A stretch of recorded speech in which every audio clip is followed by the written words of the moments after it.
Haleluya, puji nama Tuhan. Selamat sore, shalom komunitas yang dikasihi Tuhan.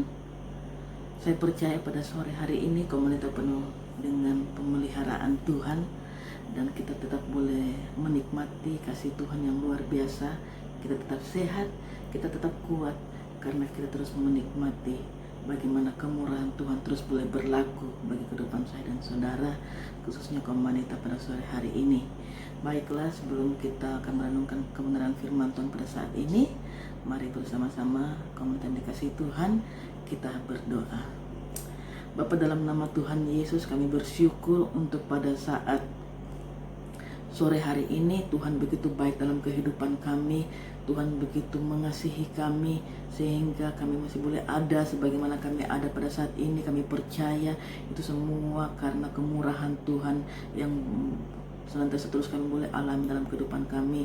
Kami boleh merasakan bagaimana pemeliharaan Tuhan khususnya sepanjang hari ini, sehingga pada saat ini Tuhan kembali kami boleh berjumpa sekalipun Tuhan mungkin melalui media online Tuhan, tapi kami percaya itu tidak akan menguasai kehadiran Tuhan untuk boleh menjamah Tuhan, untuk boleh memulihkan kehidupan kami lewat renungan firman pada saat ini. Bapa, mari Tuhan, mari Engkau beracara bagi saat kami Tuhan, mengurapi saat ini Tuhan, hamba yang tidak ada apa-apanya Tuhan. Biarlah hikmat Tuhan boleh mengalir bagi kehidupan hamba, bahkan khususnya semua Tuhan komunitas yang ada pada sore hari ini. Tuhan, Engkau memberkati, memberikan pemahaman pengertian akan firman-Mu apa menjadi isi hati Tuhan pada saat ini. Berfirmanlah bagi setiap kami Tuhan, karena kami siap untuk mendengarkannya dalam nama Yesus. Haleluya, amin. Puji nama Tuhan. Baiklah, pada saat sore hari ini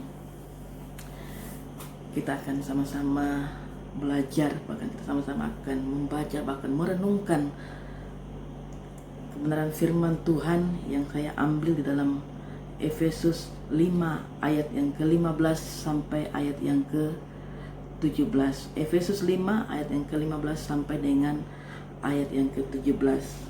Saya akan membacakannya. Ayat yang ke-15, Efesus 5 ayat yang 15 sampai 17. Karena itu perhatikanlah dengan seksama bagaimana kamu hidup. Janganlah seperti orang bebal, tetapi seperti orang arif. Dan pergunakanlah waktu yang ada, karena hari-hari ini adalah jahat. Ayat yang ke-17, sebab itu janganlah kamu bodoh, tetapi usahakanlah supaya kamu mengerti kehendak Tuhan. Haleluya. Komunitas yang dikasihi Tuhan, pada saat sore hari ini saya ingin memberikan judul renungan ini, yaitu pergunakanlah waktu yang ada. Komunitas yang dikasihi Tuhan berbicara tentang waktu dalam kaitannya dengan kehidupan kita.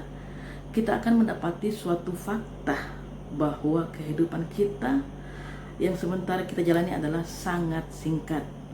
Alkitab menegaskan, ya, kalau kita lihat di dalam firman Tuhan menegaskan bahwa kepada kita bahwa usia manusia pada umumnya 70 tahun, dan kalau ia kuat ia akan mencapai garis 80 tahun atau lebih. Dikatakan dalam Mazmur 90 ayat 10, masa hidup kami 70 tahun, dan jika kami kuat 80 tahun, dan kebanggaannya adalah kesukaran dan penderitaan, sebab berlalunya buru-buru dan kami melayang lenyap. Nah, komunitas yang dikasihi Tuhan, berkenan dengan hal ini, ada seseorang yang mencoba, ya, membuat catatan bagaimana ia telah mempergunakan waktu sepanjang hidupnya selama 70 tahun. Setelah ia menghitung-hitung, maka ia mendapatkan angka-angka sebagai berikut, ya. Ini dalam catatannya katakan begini, bahwa tidur 23 tahun sama dengan kalau dipresentasikan 32,9%. Bekerja 16 tahun, kalau presentasinya itu 22,8%. Beribadah 0,5 tahun, itu sama dengan 0,7%.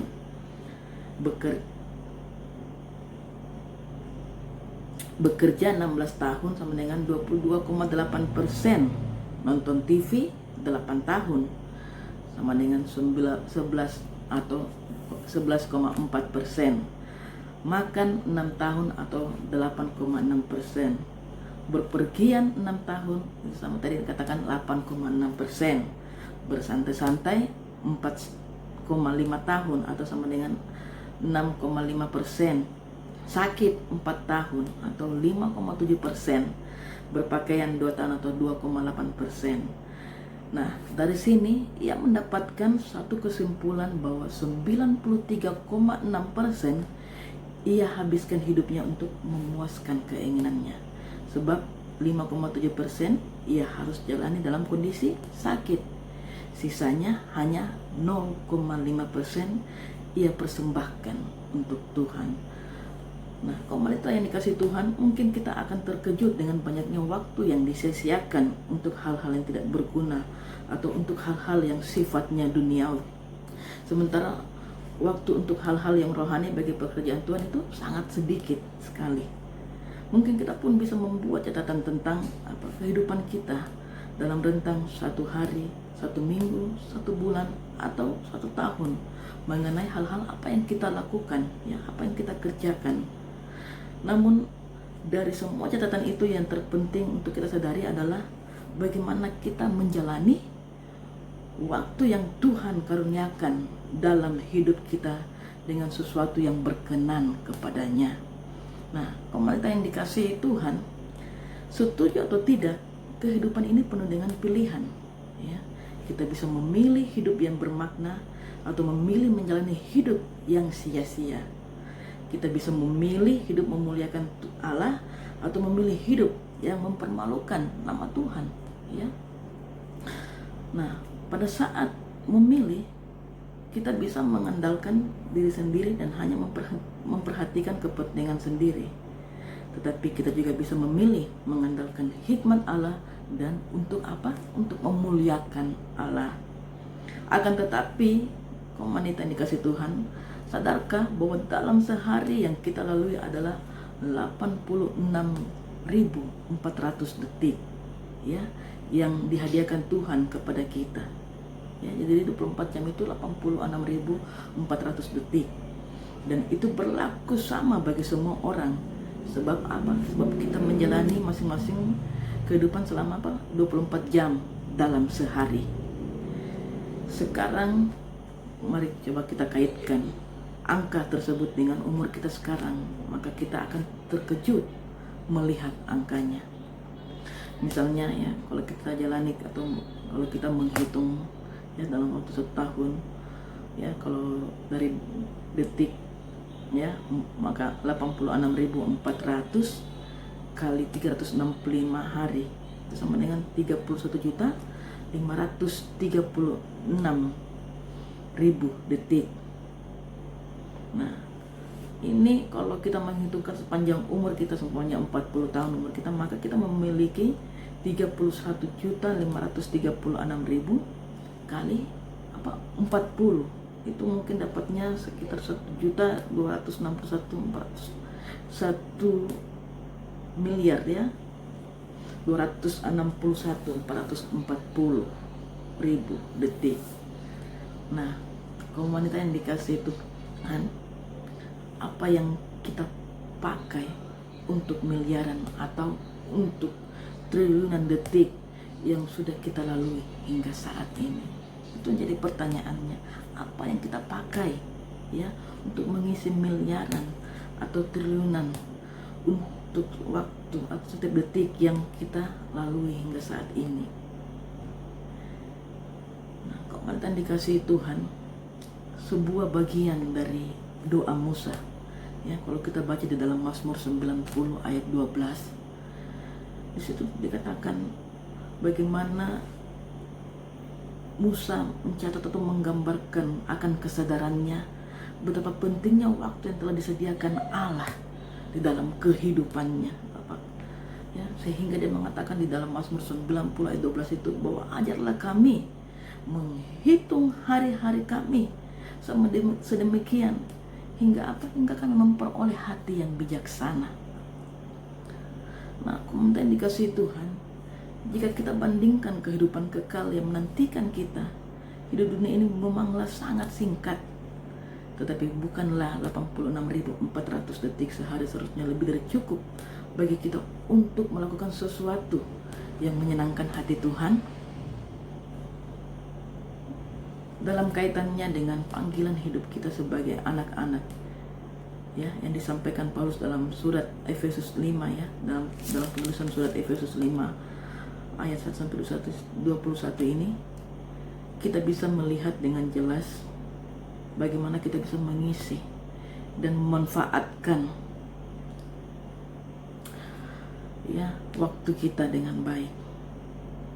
Kita harus menyadari bahwa sesungguhnya mempergunakan waktu dengan sebaik-baiknya adalah nasihat yang berasal dari apa? Dari kebenaran firman Tuhan. Namun kalau kita melihat, ya, di mana sayangnya banyak orang, ya, di luar sana, ya, bagaimana tidak tahu pentingnya, ya, menilai hidup yang diberikan Tuhan bagi dirinya, sehingga apa? Sehingga mereka mengabaikan kebenaran firman Tuhan ini. Ya, mengabaikan firman Tuhan ini sehingga dia dengan sesuka hatinya, dengan semaunya mempergunakan waktu dengan apa? Dengan sia-sia. Tetapi kita sebagai anak-anak Tuhan, ya, wanita, sebagai umat ketebusan Tuhan, marilah kita hidup di dalam kebenaran Tuhan. Mari kita memperhatikan apa yang Tuhan mau dalam kehidupan kita, apa yang Tuhan mau kita kerjakan sehubungan dengan kehidupan yang Tuhan telah percayakan dalam kehidupan kita, ya. Kalau kita boleh kembali kepada firman Tuhan di ayat 15, ya, di situ dikatakan bahwa karena itu perhatikanlah dengan seksama bagaimana kamu hidup, janganlah seperti, ya, bagaimana kamu hidup. Ya, karena itu perhatikanlah dengan seksama bagaimana kita hidup. Karena itu perhatikan dengan seksama bagaimana Shirley hidup, bagaimana wanita hidup, ya.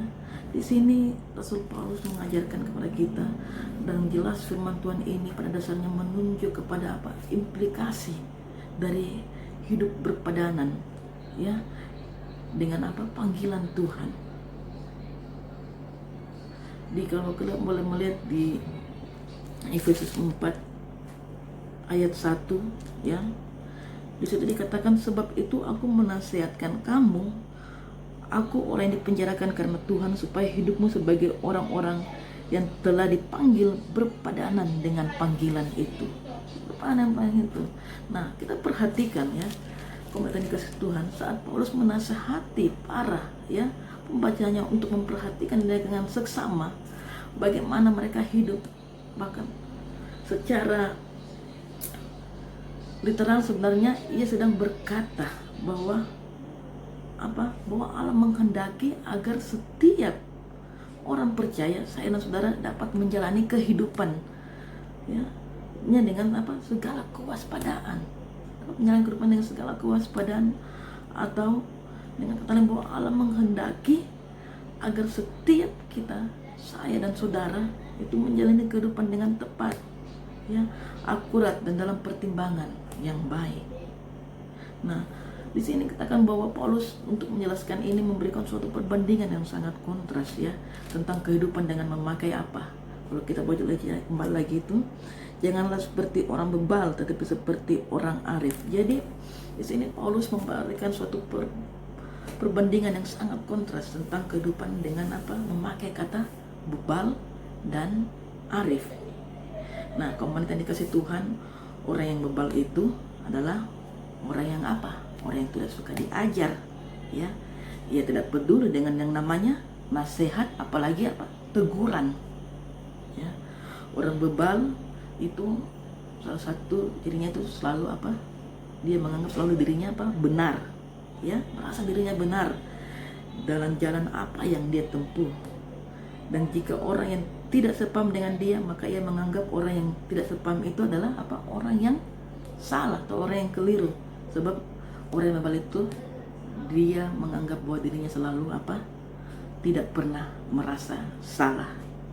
Nah, lagi orang yang bebal itu biasanya tidak mau memperhatikan bagaimana dia hidup, ya. Bahkan dia menjalani kehidupannya dengan apa? Dengan sangat sembrono dan apa? Tanpa tujuan. Yang dikejarnya adalah kesenangan diri dan apa? Kepuasan secara apa? Jasmani dalam kehidupannya. Dan lagi pula orang bebal itu tentu saja tidak akan menyukai apa? Firman Tuhan.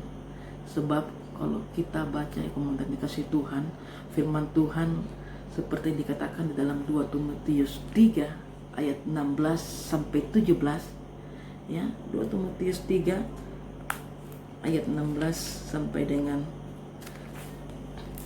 ke-17. Di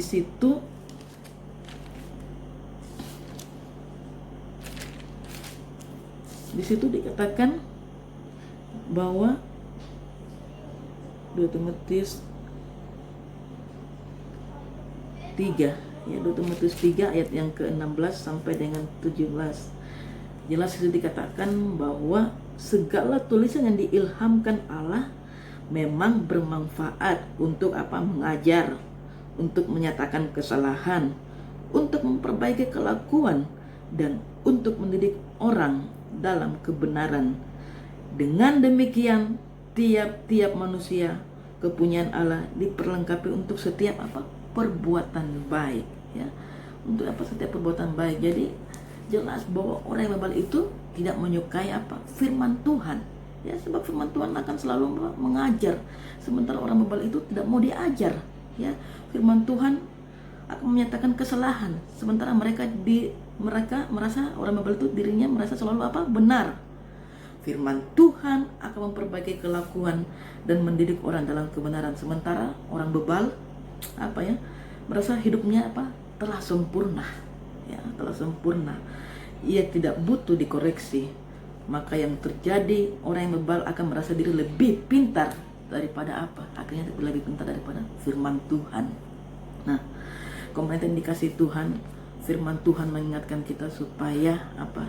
Jangan seperti orang apa? Orang yang bebal, tetapi seperti orang arif, ya. Berbeda dengan orang bebal dan orang arif. Orang arif adalah bertindak, adalah orang yang mau diajar, atau dia adalah orang yang bijaksana, ya. Orang bijaksana itu orang mau diajar, suka menerima nasihat, dan bertindak hati-hati dalam hidupnya. Sebab apa? Sebab ia tahu sekali ia memutuskan hal yang salah, keputusan itu akan datang membawa dampak di masa yang akan datang. Itu orang yang bijaksana atau orang arif. Karena itu orang arif, ya, atau orang yang bijaksana itu ia akan memilih untuk menjalani kehidupan dengan hikmat Allah, ya, dengan hikmat Allah. Dia meminta hikmat Tuhan, dia meminta hikmat Allah karena dia mau agar hikmat Allah itu menjadi fondasi di dalam kehidupannya, ya, dalam menjalani hidup ini. Sebab pertimbangan-pertimbangan yang diambilnya adalah dari apa? Dari firman Tuhan. Nah, jelas dikatakan dalam Mazmur 119 ayat 105, ya. Mazmur 119 ayat 105, di situ dikatakan bahwa firman-Mu itu pelita bagi kakiku dan terang bagi jalan-jalanku. Jadi komentar dikasih Tuhan, firman Tuhan yang dibaca setiap hari dan direnungkannya itulah yang akan menuntun jalan hidup orang arif, yaitu orang yang bijak. Bagaimana menjalani kehidupan di dalam keluarga, di dalam kita mungkin berjemaat, di dalam tempat pekerjaan kita, dalam lingkungan kita boleh bergaul, dalam lingkungan mungkin sekolah anak-anak kita, dan bahkan dalam dunia ini, ya. Bagaimana dengan kita, saudara? Kalau kita mau, ya, pada sore hari ini komentar yang ada pada saat ini kita sadar dan mau diperbaharui kehidupan kita di hadapan Tuhan, maka kita haruslah selalu hidup sebagai orang apa? Sebagai orang yang arif, orang yang bijak. Nah, pergunakanlah waktu dan sesama juga. Kalau kita boleh bijak, lihat juga di dalam ayat yang ke-16, ya, kembali di dalam Efesus 5 ayat yang ke-15 tadi. Karena itu perhatikanlah dengan seksama bagaimana kamu hidup. Janganlah seperti orang bebal, tapi seperti orang arif. Ayat yang ke-16, dan pergunakanlah waktu yang ada, karena hari-hari ini adalah jahat. Jadi bagaimana mempergunakan waktu, ya? Yang kedua itu bahwa kita pergunakanlah waktu yang ada. Nah, menggunakan waktu yang ada, jelas tadi bahwa untuk kita boleh menjadi orang yang bijaksana, kita harus mempergunakan waktu yang ada. Karena hari-hari ini adalah hari-hari yang jahat. Nah, komunitas yang dikasihi Tuhan, ada dua istilah waktu yang dipakai dalam bahasa Yunani, yaitu kronos dan kairos. Kalau kronos itu berbicara soal kronologi waktu yang terus berjalan dari detik ke detik, dari hari ke hari, ya. Sedangkan kairos adalah waktu yang berkaitan dengan sebuah momen atau kesempatan. Nah, kalau di sini kita boleh melihat bahwa yang menarik, ya, Paulus menggunakan di sini tuh waktu dalam ayat ini adalah pada istilah kairos. Jadi kalau kita terjemahkan ya secara harfiah, maka ayat ini akan berbunyi, dan tebuslah pakailah dengan maksimal segala kesempatan yang ada. Sekali lagi, dan tebuslah atau pakailah dengan maksimal segala kesempatan yang ada, karena hari-hari ini adalah jahat. Nah, wanita yang dikasihi Tuhan, dari sini kita mendapatkan suatu pemahaman bahwa waktu itu sangat berharga. Jadi sebenarnya Alkitab mau menjelaskan kepada kita bahwa betapa mahalnya sebuah waktu sampai Allah meminta kita untuk menebusnya, bahkan memaknainya secara maksimal, ya, itu segala yang ada, karena itu adalah kesempatan yang berharga, dan setiap kesempatan pastinya tidak boleh kita sia-siakan dalam kehidupan kita. Hanya mungkin orang-orang yang bodoh yang selalu membiarkan kesempatan itu berlalu dengan dengan sia-sia. Kemudian dikasih Tuhan, kita tidak tahu berapa lama kita menjalani kehidupan kita. Kita tidak tahu berapa lama lagi kita bertahan dalam kehidupan kita yang kita jalani saat ini. Tetapi kalau kita mau kaitkan ayat ini dengan pokok bahasan kita, itu mempergunakan waktu yang ada, tadi saya katakan, maka apa yang sedang kita kerjakan saat ini itu adalah kesempatan yang berharga yang kita peroleh, yang tidak boleh kita sia-siakan. Jadi kita mempergunakan kesempatan yang ada, waktu yang ada ini, sekalipun dikatakan bahwa waktu ini adalah hari-hari yang jahat, tapi kita mau sebagai orang arif atau orang bijaksana yang meminta waktu untuk mempergunakannya dengan baik, sekalipun mungkin saat ini dengan kondisi situasi yang mungkin semakin jahat, tapi kita percaya bahwa dengan tuntutan Tuhan, dengan pertolongan Tuhan, kita minta hikmat Tuhan untuk menuntun kita supaya segala sesuatu, ya, detik demi detik, jam demi jam, ya, waktu-waktu yang kita lakukan itu adalah hal yang tidak sia-sia, adalah hal yang sangat berkualitas untuk diri kita maupun untuk Tuhan. Jadi komentar dikasih Tuhan, ungkapan pergunakan setiap waktu yang ada itu biasanya lebih berbicara tentang momen yang diberikan Tuhan Allah kepada setiap kita. Oleh karena itu, berlah setiap waktu yang kita lalui, biasanya kita memberikan makna dalam kehidupan kita masing-masing, ya. Lagi pula firman Tuhan mengingatkan bahwa hari-hari ini adalah jahat.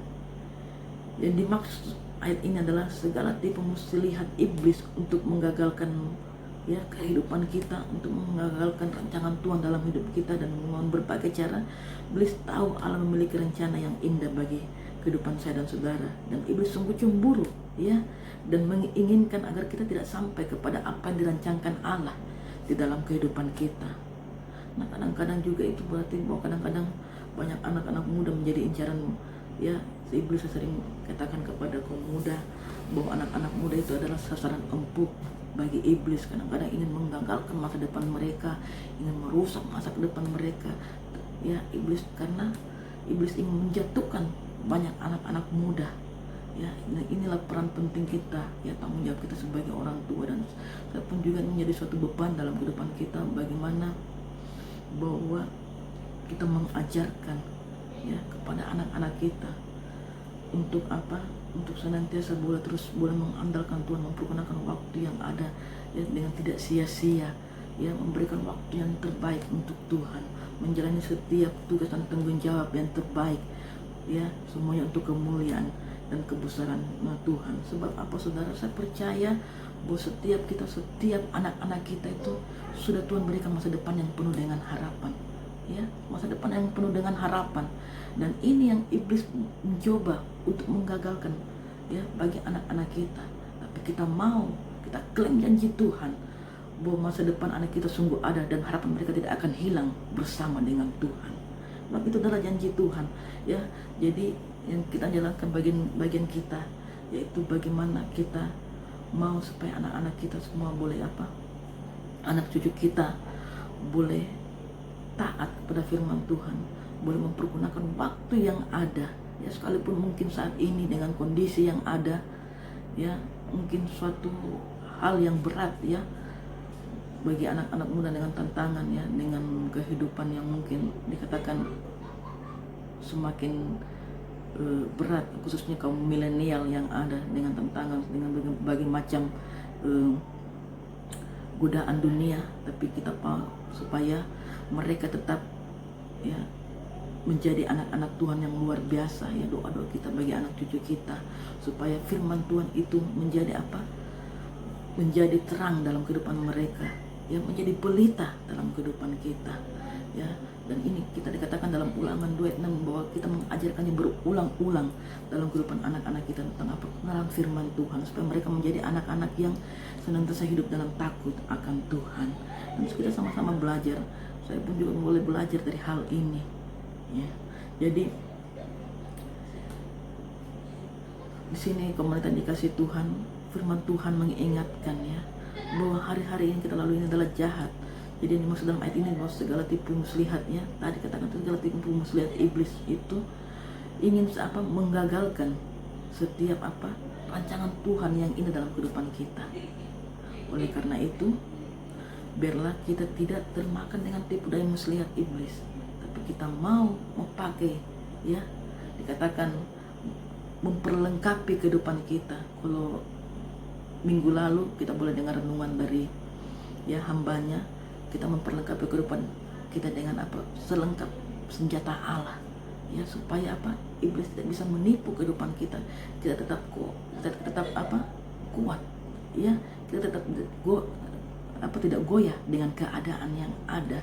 Kita tetap memakai firman Tuhan, yang memakai teropong keselamatan, ikat pinggangkannya, ya, semuanya untuk untuk kita tetap boleh berjaga-jaga, untuk kita tetap boleh kuat dalam pertahanan kita sebagai anak-anak Tuhan. Nah, jadi komentar dikasih Tuhan, kehidupan yang kita sedang jalani ini dipenuhi dengan tadi, ya, kejahatan yang berusaha menjatuhkan kita sebagai anak-anak Tuhan. Tapi pentingnya untuk kita boleh mengisinya dengan kehidupan kita dengan hal-hal yang boleh berkenan di hadapan Tuhan. Kita pakai waktu kita untuk kita boleh memuji Tuhan. Kita pakai waktu kita untuk kita berdoa, ya, merenungkan, membaca, bahkan kita mau melakukan hidup kita untuk melakukan kehendak Tuhan bagi kita, bagi hidup kita, ya. Jadi hal yang ketiga, ya, di ayat yang ke-17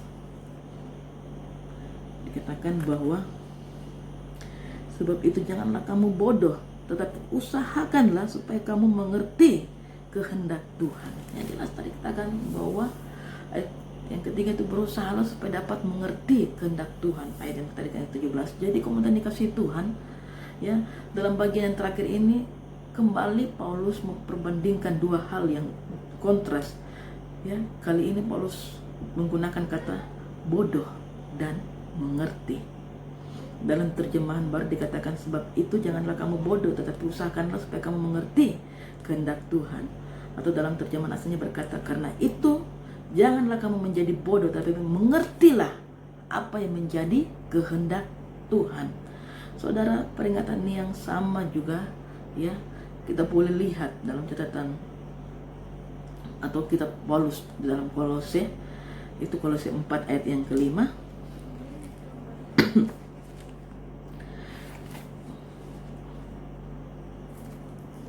Kolose 4 ayat yang kelima, di situ dikatakan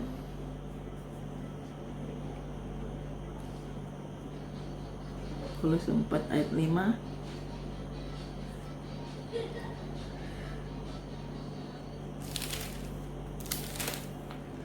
Di situ dikatakan bahwa hiduplah dengan penuh hikmat terhadap orang-orang luar, pergunakanlah waktu yang ada.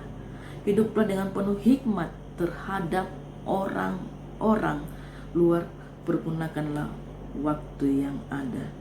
Nah, dari sini kita mendapatkan satu pemahaman bahwa seseorang yang telah percaya kepada Tuhan Yesus tidak boleh kembali pada cara hidup mereka yang lama, karena itu adalah suatu kebodohan. Itu adalah suatu kebodohan. Di dalam Efesus 4 ayat 18 ya. Kita boleh lihat Efesus 4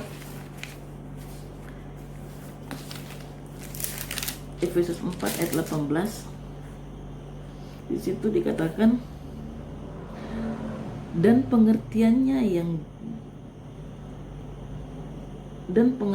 yang gelap jauh dari hidup persekutuan dengan Allah karena kebodohan yang ada di dalam mereka dan karena kedegilan hati mereka. Jadi sebagai anak-anak Tuhan ya, sebaliknya bahwa kita harus berusaha untuk mencapai tujuan Allah dalam kehidupan kita. Kita adalah manusia ketika kita boleh diperbarui dalam Tuhan, menjadi manusia yang baru ya. Kehidupan yang lama yang dulu tidak sesuai dengan kehendak Tuhan, dan kita dijadikan manusia yang baru yang sudah ditebus dan sudah mengerti ya kehendak Tuhan. Maka kita harus berusaha untuk ada tujuan Allah dalam kehidupan kita, dan tujuan Allah itu tidak lain itu supaya kita mengerti kehendaknya. Jadi ini merupakan suatu hal yang utuh ya, suatu hal yang utuh atau suatu kerinduan Allah dalam kehidupan kita, di mana Allah mengerjakan segala sesuatu dalam kesesuaiannya dengan tujuan dan kehendaknya ya, menetapkan kita sebagai anak-anak Tuhan ya. Demikian pula sebagai anak-anak Tuhan, bahwa tujuan hidup kita tidak lain adalah untuk mengerti ya, tadi saya katakan untuk mengerti kehendak Tuhan. Karena itu komandan dikasih Tuhan, seorang yang telah mengalami kelahiran baru ya di dalam Tuhan Yesus, pastinya dia akan menghindari kehidupan yang bodoh ya, kehidupan yang bodoh, yaitu meninggalkan mungkin hal-hal yang dilakukan yang tidak sesuai dengan firman Tuhan ya, yang tidak sesuai dengan keinginan Tuhan. Tapi bagaimana kita berusaha supaya kita boleh mengerti bahkan melakukan kehendaknya dalam kehidupan kita. Nah, di sini kata mengerti kita pahami berarti menggunakan akal kita untuk mencari. Kita menggunakan akal kita untuk mencari dan melakukan kehendak Allah. Bagaimana bahwa Allah ingin agar kita tidak hanya mengetahui kehendaknya, melainkan juga dengan akal yang dikaruniakan Tuhan kepada saya dan saudara, yang mendaki supaya kita dapat memahami apa yang menjadi tujuan, apa yang menjadi rencana, bahkan apa menjadi kehendak Tuhan dalam kehidupan saya dan saudara.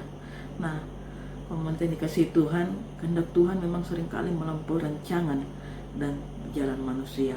Kalau kita boleh lihat di dalam Yesaya 55 ayat 8 sampai 9. Yesaya 55 ayat 8 sampai 9.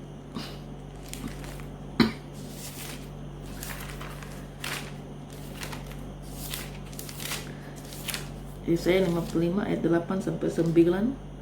Di situ jelas dikatakan bahwa sebab rancanganku bukanlah rancanganmu dan jalanmu bukanlah jalanku. Demikianlah firman Tuhan. Seperti tingginya langit dari bumi, demikianlah tingginya jalanku dari jalanmu dan rancanganku dari rancanganmu. Jadi ini jelas benar firman Tuhan, tetapi dalam ketaatan kita untuk melakukannya, setiap firman-Nya setelah terpancang satu hikmat yang dapat mengerti kehendak Tuhan. Karena itu komandan dikasih Tuhan yang terpenting di dalam kehidupan kita ya, di hari-hari terakhir ini ya, di mana kehidupan ini semakin jahat. Kita harus berusaha untuk mengerti kehendak Tuhan, yaitu dengan jalan apa kita menggunakan waktu untuk apa? Membaca, merenungkan, bahkan melakukan firman Tuhan. Dengan demikian kehidupan saya dan saudara akan apa? Berhasil di hadapan Tuhan. Bahkan akan menjadi tidak mustahil akan menjadi berkat bagi banyak orang. Ya. Jadi komunitas yang dikasihi Tuhan, baiklah pada sore hari ini, ya, mari kita mempergunakan waktu yang ada, ya, karena saya percaya bahwa setiap waktu yang Tuhan karuniakan bagi kita, ya, setiap detik, hari demi hari, ya, biarlah kita pergunakan betul-betul untuk apa? Untuk melakukan kehendak Tuhan dan untuk mempermuliakan nama Tuhan. Ada tugas dan tanggung jawab kita sebagai anak-anak Tuhan, ya, ada panggilan kita sebagai anak-anak Tuhan, ya, dikatakan bahwa kita pergi untuk menjadi apa?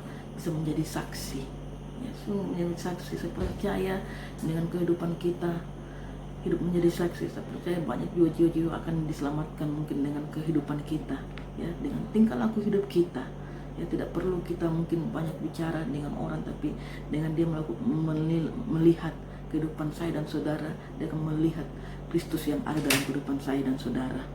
Nah, jadi saya percaya, marilah, ya, seperti dalam 1 Petrus 4 ayat 2 dikatakan, supaya waktu yang sisa jangan kita mau pergunakan menurut keinginan daging kita atau keinginan manusia, tetapi menurut apa? Kehendak Tuhan. Ya, kita mempergunakan waktu kita ini jangan menuruti hawa nafsu kita, ya, menuruti keinginan daging kita, tapi mau kita untuk mempergunakan untuk kehendak Tuhan, dan kita memanfaatkannya dan melakukannya waktu yang ada dengan hal-hal yang berkenan di hadapan Tuhan. Puji nama Tuhan. Inilah menjadi renungan singkat pada sore hari ini. Kemudian dikasih Tuhan, kita sama-sama belajar, ya. Biarlah dengan renungan singkat ini kita sama-sama boleh diberkati, kita sama-sama boleh dibekali untuk kita tetap mempergunakan waktu yang singkat ini untuk terus memuliakan nama Tuhan, untuk terus melakukan hal-hal yang positif, ya, untuk terus melakukan hal-hal yang berkenan di hadapan Tuhan, baik yang baik untuk mungkin keluarga kita, baik juga untuk mempermuliakan nama Tuhan. Baik, mari saat ini kita mau aminkan firman Tuhan. Mari kita berdoa. Terima kasih Tuhan Yesus untuk pada sore hari yang indah ini. Renungan kebenaran firman-Mu telah Hamba sampaikan dan kami telah mendengarkan semuanya Tuhan. Biarlah apa yang boleh kami terima pada saat ini Tuhan, itu boleh tertanam baik dalam kehidupan kami, boleh berakar, bertumbuh, bahkan menghasilkan buah yang baik Tuhan, untuk kami terus menjalani Tuhan kehidupan kami di hari-hari ini, di waktu-waktu yang ada ini Tuhan, detik demi detik, menit demi detik Tuhan, jam demi jam. Biarlah Tuhan kami boleh lakukan kehidupan kami menggunakan waktu yang ada Tuhan dengan sebaik mungkin Tuhan, dengan tidak menyia-nyiakan waktu yang ada Bapa, tapi kami pakai Tuhan segala sesuatunya untuk hal-hal yang positif, hal-hal yang boleh menyenangkan hati Tuhan, hal-hal yang mungkin berkenan di depan Tuhan, baik berguna untuk Tuhan sesama kami, untuk keluarga kami Tuhan, untuk terlebih untuk kemuliaan dan kebesaran nama Tuhan. Memberkati setiap kami semua yang ada komunitas-Mu Tuhan, yang boleh mendengarkan pada saat ini Bapa. Kiranya hikmat daripada Tuhan terus boleh mengalir bagi kami Tuhan, sehingga Tuhan kami terus Tuhan boleh tetap dikuatkan dengan firman-Mu Tuhan. Kami tetap menjadi orang-orang yang arif atau orang-orang yang bijaksana Tuhan, untuk terus boleh merenungkan dan melakukan firman-Mu, dan terus menaruhkan hikmat Tuhan dalam kehidupan kami, sehingga apapun yang menimpa keadaan kami, apapun yang kami alami saat ini Tuhan, baik Tuhan Yesus suka duka Tuhan, tapi kami tetap boleh tetap kuat bersama dengan Tuhan. Kami tetap boleh bersyukur dalam segala hal, karena kami tahu Tuhan bahwa hal-hal rencana yang indah Tuhan sudah tetapkan dalam kehidupan kami. Terima kasih Tuhan, memberkati komunitas-Mu saat ini Tuhan, khususnya Tuhan Ibu Martin sampai Tuhan yang saat ini mengalami Tuhan duka yang dimana suami kekasihnya Tuhan Engkau telah ambil dari tengah-tengah keluarga yang ada Tuhan. Kami percaya bahwa Tuhan yang memberi bahkan dan Tuhan pun yang mengambil. Tuhan, kami tahu Tuhan bahwa keluarga sangat mengasihi, tapi Tuhan lebih mengasihi Bapak Martin sampai ini Tuhan. Dan kami tahu Tuhan bahwa dia sudah mengerjakan yang terbaik dalam kehidupannya semasa di dunia ini Tuhan. Dan kami tahu bahwa Tuhan, kami tahu bahwa tempat yang terbaik Tuhan Kau siapkan dalam kehidupan almarhum Bapak Martin sampai Tuhan. Ibu Martin sampai Tuhan, Kau kiranya memberikan kekuatan, penghiburan Tuhan. Sekiranya Tuhan mungkin dengan hal ini Tuhan, mereka semua anak cucu tidak larut dalam duka, tapi mereka akan melihat sesuatu yang indah yang Tuhan sudah rencanakan dalam kehidupan mereka. Kami percaya bahwa di balik duka ada pelangi yang Tuhan siapkan dalam kehidupan mereka. Mereka tetap menjadi anak-anak yang kuat dalam Tuhan, anak-anak yang berpengharapan di dalam Tuhan. Dan kami percaya Tuhan bahwa Engkau terus Tuhan yang menopang kehidupan dari Ibu Martin sampai bersama anak cucu yang ada. Bahkan komunitasmu juga yang saat ini mungkin yang sakit, Tuhan Kau jamah, sembuhkan, pulihkan Tuhan. Yang Tuhan yang lemah, Tuhan Kau kuatkan Bapa. Yang dalam berkekurangan, Tuhan Kau cukupkan apapun yang mereka perlukan, butuhkan Tuhan, Engkau cukupkan. Bahkan khususnya Tuhan untuk biaya-biaya mungkin sekolah yang ada Tuhan, Engkau Allah Jehovah Jireh yang sanggup mengadakan, tidak ada menjadi ada Tuhan. Maka kami percaya bahwa orang senantiasa mengandalkan Engkau, orang senantiasa menaruh pengharapan pada Engkau. Engkau akan memperhatikan kehidupan dari anak-anak-Mu Tuhan, khususnya komunitas pada sore hari ini Bapa. Terima kasih Tuhan, terima kasih Bapa. Dan biarlah kehidupan kami senantiasa boleh berkenan di hadapan-Mu Tuhan. Dan Tuhan, kami juga berdoa bagi bangsa dan negara kami Bapa. Kami percaya Tuhan di tengah pandemi yang ada ini Tuhan, kami tahu Tuhan Engkau sungguh mengasihi bangsa kami, bangsa Indonesia. Kiranya memberikan hikmat bagi pemimpin kami, Bapak Presiden Jokowi dan Bapak Wakil Presiden Tuhan. Engkau menolong Tuhan, memberikan hikmat Tuhan untuk Tuhan memberikan solusi yang terbaik Tuhan dalam menangani kasus COVID-19 ini Bapa. Bahkan tenaga medis semuanya Tuhan kami serahkan ke dalam tangan-Mu, berikan kekuatan, kesehatan Tuhan, hiburkan terus mereka Tuhan, biarlah mereka tetap kuat Tuhan dalam menjalani tugas dan tanggung jawab mereka Bapa. Terima kasih Tuhan Yesus, terima kasih. Kami bersyukur dan kami percaya pemulihan demi pemulihan Engkau akan adakan bagi bangsa kami, kota Makassar Bapa. Terima kasih Tuhan Yesus, terima kasih. Ini menjadi doa dan pengharapan kami dalam nama Yesus. Haleluya, amin. Terima kasih, Tuhan memberkati. Shalom.